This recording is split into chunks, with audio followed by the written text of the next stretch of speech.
la Fundación Segundo Paso para Nuestra América y el Centro de Estudios para la Comunicación Social y Tecnologías Libres de la Universidad Bolivariana de Venezuela presentan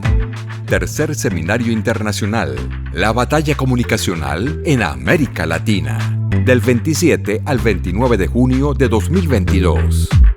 Construyamos juntas y juntos un nuevo modelo comunicacional emancipador, nuestroamericano y global. Muchísimas gracias por la invitación al Congreso, que es un espacio importante de debate de ideas en el que van a surgir, estoy seguro, pues reflexiones importantes que nos ayuden a ver cómo continuar desde la batalla comunicacional con los procesos de cambio, transformación social y manteniendo viva la revolución, que es tan importante. Yo hoy vengo a hablar de un tema específico. La ponencia se llama En busca del socialismo utópico, experiencias socioproductivas de medios comunitarios en Venezuela. Esta es una investigación que tiene que ver con las experiencias en el campo socioproductivo, especialmente en todo lo que tiene que ver con la generación de distintos emprendimientos, empresas que han logrado dinamizar comunidades en las cuales la intención de mantener viva a una radio comunitaria tuvo como resultado este tipo de experiencias. Se enmarca dentro de una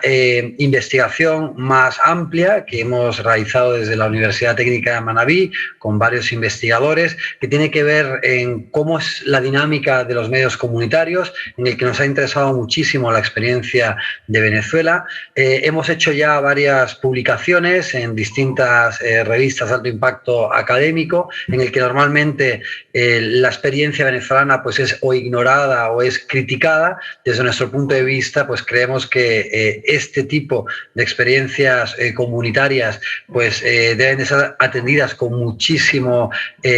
atención, precisamente porque nos dan a conocer realidades que en otros lugares ni siquiera forman parte de la ciencia ficción, ¿no? Entonces, hemos visto en investigaciones anteriores, por ejemplo, el sistema de los modelos de sostenibilidad económica de los medios comunitarios alternativos. También hemos publicado ya artículos que tienen que ver con las luchas de los medios alternativos y comunitarios de Venezuela en el contexto de crisis económica y de posible conflicto armado, y también los logros y desafíos de los medios comunitarios en Venezuela durante la Revolución Bolivariana. Todos esos son ya trabajos que hemos realizado. Este en concreto lo que trata de hacer es un enlace entre lo que son esas experiencias socioproductivas y la posibilidad de ver en estas experiencias pues atisbos, rasgos, características que definirían lo que se ha denominado como socialismo utópico, ¿no? Entonces, lo que nosotros vimos es que en estos medios comunitarios que han iniciado esas experiencias, lo que hay es pues una fuerte presencia de la ideología socialista, una centralidad también como característica en la formación para la emancipación, también la intencionalidad de establecer libre asociación, que ya explicaremos lo que es, y también una aspiración a la autarquía. En cualquier caso, lo que a nosotros nos interesaba entonces era enlazar con una serie de autores que ya se consideran superados, especialmente desde el surgimiento del socialismo materialista, cuyos representantes eran Marx y Engels, ¿no? Que ellos además, de hecho, llevan a cabo pues importantes críticas a lo que sería el socialismo utópico por no tener un asidero en la realidad, ¿no? Lo que queremos ver es que las experiencias en Venezuela pues tienen rasgos en la realidad, en una experiencia empírica que tiene muchísima relación con el socialismo utópico de Saint-Simon, de Fourier o de Owen, ¿no? Para tanto Engels como Marx, que incluso llegan a criticar en el Manifiesto Comunista al socialismo utópico, ellos piensan que el socialismo utópico, y cito textualmente lo que dice el Manifiesto Comunista, pues no aciertan todavía a ver en el proletariado una acción histórica independiente, un movimiento político propio y peculiar. Sí, efectivamente, estos son movimientos que en principio, al igual que ocurre durante la Revolución Francesa, pues van enfocados no al proletariado como clase social, sino que van dirigidos, ¿no?, desde la perspectiva racionalista a la sociedad en términos generales, ¿no? Hablaremos entonces un poquito de estos tres socialistas utópicos que son los que de alguna forma provienen también, y el origen etimológico de la palabra tiene que ver pues con las teorías de Tomás Moro o de Campanella, varios siglos antes, pero que enlazan en sus teorías con este tipo de visiones utópicas, ¿no? De ahí la obra de Tomás Moro, Utopía. Bueno, Saint-Simon sería la primera persona que de alguna forma analiza los procesos históricos de las sociedades occidentales desde el prisma de la producción industrial, ¿no? Es el primero que lo hace, vive hasta el primer cuarto del siglo XIX, ¿no? Y él mostró una gran preocupación por los más desfavorecidos y tuvo una visión de crear una sociedad en donde toda la población viviera con dignidad a través de la unificación de los procesos productivos que la hicieran funcionar como una fábrica, ¿no? Él quería generar sociedades utópicas, ideales, en las que se funcionara bajo la racionalidad de una fábrica. Nosotros vamos a simplemente a dar algunos pequeños rasgos, porque no, en aras del tiempo, pues no hay más que simplemente enmarcar un poco a cada uno de estos autores. Charles Fourier, por su parte, él ve, son todos también autores que, dada la situación de semiesclavitud a inicios de la revolución industrial en la que vive la clase del proletariado, pues surgen estas teorías para de alguna forma dar solución a una situación de grandísima desigualdad en la sociedad en la que ellos viven, ¿no? De alguna manera, Fourier lo que pretende es que la masa proletaria y campesina pues lleve a cabo asociaciones libres y voluntarias en lo que él llama los falansterios, ¿no? Que serían pequeñas comunidades en las que cada persona tendría la posibilidad de elegir el trabajo de su preferencia. Un falansterio, así a grosso modo, pues consiste en una pequeña comunidad agrícola compuesta por aproximadamente 1.600 personas, cuyo eje central es el trabajo asociado de los grupos de hombres y mujeres que la conformen, ¿no? Las decisiones se supone que van a ser totalmente democráticas a lo interno de cada comunidad, y que el trabajo se va a regir por condiciones tales como la retribución de cada trabajador en base a los dividendos y no en base a un salario determinado, ¿no? Como vemos, pues entonces serían sociedades en las que se trata también de generar ya un socialismo, ¿no? Pero muy igualitario, pero en el que en principio deberían de ser células pequeñas, falansterios, en las cuales se organizara la sociedad, ¿no? Y Owen, que sería el tercero de los socialistas utópicos, ¿no? Padres de los socialistas utópicos, pues de alguna forma él es reconocido como el padre del cooperativismo y hizo grandísimos esfuerzos por generar una federación de comunidades cooperativas que fueran gobernadas por los propios productores, ¿no? Él también pues, se caracteriza porque intentó de manera bastante exitosa en sus propias fábricas, porque él era un empresario, pues aplicar situaciones en las que la población campesina, pues ya que era sometida a grandísimas jornadas laborales, pues reducir esas jornadas laborales y de alguna forma pues superar la precariedad en la que en aquel momento el proletariado era sometido, ¿no? Y lo hizo empezando por sus propios trabajadores, e incluso él establece en el Reino Unido la primera escuela preescolar, que fue algo incluso revolucionario. Ahora lo que queremos es llevar estas experiencias que hemos descrito de una forma pues muy somera a lo que está ocurriendo en muchas de las experiencias comunitarias en Venezuela. Para eso es importante primero hablar un poco de cómo se generan los medios comunitarios en Venezuela, su andadura y el momento en el que ahora mismo se encuentran, ¿no? Y para eso es muy importante un hito histórico, tanto en la historia venezolana como regional, que es el golpe de Estado que ahora acaba de cumplir 20 años, el golpe de Estado del año 2002, la intentona de golpe de Estado, porque fracasa, como bien sabemos, triunfa solamente por 47 horas en Venezuela, ¿no? Antes de esta fecha, pues existían medios comunitarios, pero medios comunitarios que no eran vistos primero ni como un actor fundamental en la comunicación y tampoco eran un número importante ni tenían un peso importante. Ahora bien, tras el golpe del año 2002, que por muchos autores es denominado como golpe mediático, pues lo que surge es un gran interés por reforzar a esos medios que habían sido también determinantes, junto junto con la Radio Bemba, junto con el Boca a Boca, es la movilización de las comunidades cuando los golpistas habían tomado el único canal que en aquel momento tenía el Estado durante el golpe de Estado y al mismo tiempo controlaban todos los medios de comunicación privados con fines de lucro que obviamente fueron estuvieron claramente a favor de los golpistas, ¿no? De ahí que surgen una serie de políticas públicas que tienen que ver con fomentar primero la formación de comunicadores comunitarios y al mismo tiempo con incluso proveer a estos medios con los espacios, con la logística, con los instrumentos, con las herramientas necesarias para poder llevar a cabo la comunicación. Efectivamente, hay un importantísimo una proliferación de medios comunitarios, pero esto va a cambiar a raíz de que el peso del Estado, de que la ayuda del Estado va a decaer a raíz de la crisis del año 2013. ¿Qué ocurre a partir de ese momento? Pues que debido a que el Estado no puede apoyar a muchos de estos medios comunitarios, estos o bien tienen que cerrar o transformarse en medios comerciales o buscar alternativas. Y aquí es donde surge esa reinvención que es tan importante frente a las situaciones de crisis, ¿no? Tengamos en cuenta que ya lo que sería la andadura de la revolución bolivariana da lugar a grandes cambios estructurales en el sujeto político y que, por lo tanto, los niveles de conciencia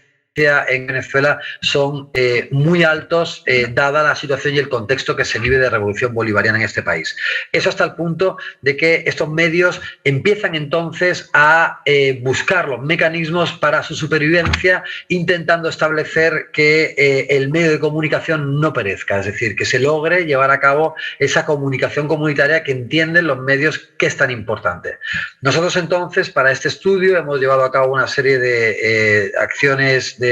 participación y de visita a estos medios y una serie de entrevistas en profundidad que nos han permitido en tres, creo que radios modélicas, ver esta experiencia de socialismo utópico, ¿no? Que son importantes radios como Negro Primera, como La Minca o como Radio Perola, ¿no? Que están ubicadas en Caracas y que son promotoras de proyectos y de planes socioproductivos con una inspiración claramente socialista y comunitaria, ¿no? Hay otras muchas experiencias. Podríamos ver también que está la Radio Macarao, Radio Arsenal, Al Sol del 23, por mencionar solamente unas cuantas de ellas, en las que este estudio no se centra, y que podríamos ver que al menos habrían de 30 y 40 radios comunitarias en las que se han impulsado una serie de planes socioproductivos. Los más importantes han tenido que ver con hacer una especie de una serie de panaderías semi-industriales. Es decir, frente a la situación también de desabastecimiento en el que se encuentra, dado el embargo y dado el acoso en contra de Venezuela, el país, pues muchas de estas radios, tanto para la supervivencia de la radio y de los miembros que forman parte de la radio, como para ayudar a la comunidad, conforman una serie de panaderías semi-industriales que son de alguna manera también el dinamizador de la radio. Esto es muy interesante porque normalmente son en los emprendimientos socioproductivos los que dan lugar a medios de comunicación. En este caso es al revés. En este caso, pues para lograr la supervivencia de la radio, al entender la importancia de este tipo de instrumentos en el combate por la hegemonía o a través de la contrahegemonía cultural, pues es que se inventan todo este tipo de mecanismos socioproductivos, ¿no? Entonces veríamos, por ejemplo, que en Radio La Minca pues tienes a personas que no solamente tienen esta panadería a cargo de ellos después de que una panadería privada fue incautada y ocupada por los componentes de esta radio, sino que además también hacen trabajos de serigrafía. O nos encontramos también con la Radio Negro Primero, en la que aparte también de todo tipo de una producción altísima de pan y de dulces, también se dedican, por ejemplo, en otros emprendimientos socioproductivos a hacer trabajos de carácter textil o incluso a poner a cooperativas de pescadores en contacto con la propia comunidad. Ellos, como como intermediarios, pero no como un intermediario que se lleva un trozo de la torta, sino simplemente a enlazar la comunidad con, por ejemplo, cooperativas de pescadores de La Guaira, que es lo que hace que también pues, ambos actores se vean beneficiados de ese intercambio. Igualmente también, por ejemplo, en Radio Perola nos encontramos con que un espacio también ocupado por quienes impulsan esta radio ha sido pues óbice para desarrollar no solamente la panadería, sino también una bombonera, una peluquería y otra serie de mecanismos socioproductivos en los que hay unas relaciones muy horizontales entre los miembros de las distintas que conforman la radio y que al mismo tiempo cobran los precios más baratos posibles de sus servicios a la comunidad. De alguna forma, además, rompiendo con lo que ha sido el ámbito especulativo del uso del pan o de la harina en Venezuela, con lo cual además es muy interesante porque cambian también las dinámicas económicas mediante este tipo de iniciativas. Para ir concluyendo y para que también, pues de alguna forma, pues honremos al tiempo, ¿qué es lo que encontramos como características definitorias que nos enlaza con aquel socialismo utópico y que es digno de admiración y de análisis y que requeriría de futuros estudios también para seguir profundizando cómo el socialismo utópico tiene una realidad empírica en Venezuela a través de estos medios comunitarios? Pues en primer lugar vemos que claramente hay una ideología socialista que es la que impulsa, inspira a estos medios de comunicación. Es decir, hay un nivel muy alto de conciencia gracias a una formación que se ha ido acumulando a lo largo de los años, ¿no? Estas radios comunitarias se identifican claramente con la ideología socialista, ¿no? En segundo lugar, vemos que también hay una aspiración a la autarquía. En ese sentido, lo que encontramos es que una vez que el Estado deja de tener ese rol desde arriba, dinamizador, mediante recursos económicos, mediante los equipos o los espacios, estas radios, en vez de claudicar en sus luchas, muy al contrario, lo que se dan cuenta es que deben de buscar una serie de alternativas para ser independientes del propio Estado y para hacer el aporte a la revolución desde su trinchera de manera autárquica y de manera honrando al desarrollo endógeno tan importante en la revolución bolivariana, ¿no? Y entonces, en ese sentido, pues, como decía, nos encontramos que hay iniciativas no solamente de panaderías semi-industriales, sino de producción textil o incluso de carpintería, ¿no? Todo tipo de trabajo. O incluso también el tema de los conucos o bien en espacios dentro de la ciudad de Caracas o bien la explotación agrícola conuquera comunal o en espacios alrededor de la ciudad de Caracas, ¿no? Entonces es interesante que hoy está el locutor en su programa, produciendo su programa de radio, pero al día siguiente va a estar sacando hortalizas en su conuco o dorando pan en el horno, ¿no? Entonces es también un trabajador que, como veíamos, al igual que los falansterios, no todas las personas iban a cumplir distintos roles. Con estos inicios, con esos procesos productivos, nos encontramos con que hay una variedad de trabajos, de funciones que desarrollan quienes conforman estas iniciativas y estas radios comunitarias, ¿no? Otra de las importantes características sería la centralidad de la formación y además con el objetivo, ¿no?, claramente definido de la emancipación. Es decir, en estas radios o quienes componen estas radios no solamente utilizan también como un mecanismo para acabar con la dominación cultural de la propia radio, sino que además normalmente hay todo tipo de cursos orientados, por ejemplo, en Radio Perola nos encontramos con que existían toda una serie de cursos de formación, de campamentos de verano, de teatro, de actividades que también dinamizan a la propia comunidad y que van orientadas a esa formación en aras de la emancipación, ¿no? La cuarta característica que creemos que también es fundamental y que también enlaza de nuevo con el socialismo utópico, es la libre asociación, ¿no? Vemos que las experiencias analizadas de Negro Primero, de Radio Perola, de la Minca, pues rememoran esa libre asociación, ¿no? Que era la parte fundamental en los falansterios de Fourier y en el cooperativismo de Owen, ¿no? Entonces, no es raro ver cómo los trabajadores aportan su trabajo en las distintas unidades productivas, ¿no? Lo que decíamos antes, quien produce un programa de radio al mismo tiempo está diseñando dibujos en camisetas en el taller de la serigrafía, saca pan de los hornos y de alguna forma, pues así se hace honor, ¿no? A aquellas dinámicas laborales de los falansterios. Entonces, de alguna manera, lo que nos encontramos es que mientras que los socialistas utópicos tuvieron el gran problema de no traspasar las experiencias a la práctica, o cuando lo intentaron hacer, los pequeños atisbos pues acabaron en fracaso, de ahí también la posterior crítica por ser demasiado idealistas desde la perspectiva weberiana, aquellos socialistas utópicos desde el materialismo histórico, principalmente Marx y Engels. Nos encontramos con que en el caso de Venezuela, sin haber hecho una propuesta concreta, sin haber realizado pues un planteamiento articulado, en la práctica, de forma natural, a través de este tipo de iniciativas y también dado el contexto de lucha en el que se encuentran estas comunidades y de supervivencia frente a la adversidad, frente al bloqueo, pues están poniendo en práctica herramientas y mecanismos que claramente encajan con el socialismo utópico y poniendo en práctica el socialismo ya desde este momento, sin tener que esperar a los estadios establecidos para la clase proletaria por parte de los socialistas materialistas como Marx y de Engels. Bueno, hasta aquí yo dejaría mi participación. Por supuesto, siempre van a tener el contacto para que puedan llevar a cabo, si quieren profundizar en este tipo de estudios, y para tener también las publicaciones, si así lo quisieran, algunos otros investigadores o personas interesadas en estos temas que son tan interesantes y que a veces, desgraciadamente, o son ocultados de manera deliberada o simplemente son silenciados porque las dinámicas no le prestan la atención suficiente. Bueno, muchas gracias.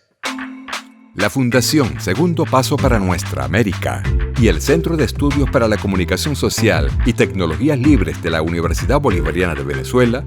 presentaron Tercer Seminario Internacional, la batalla comunicacional en América Latina, del 27 al 29 de junio de 2022. Construyamos juntas y juntos un nuevo modelo comunicacional emancipador, nuestro americano y global.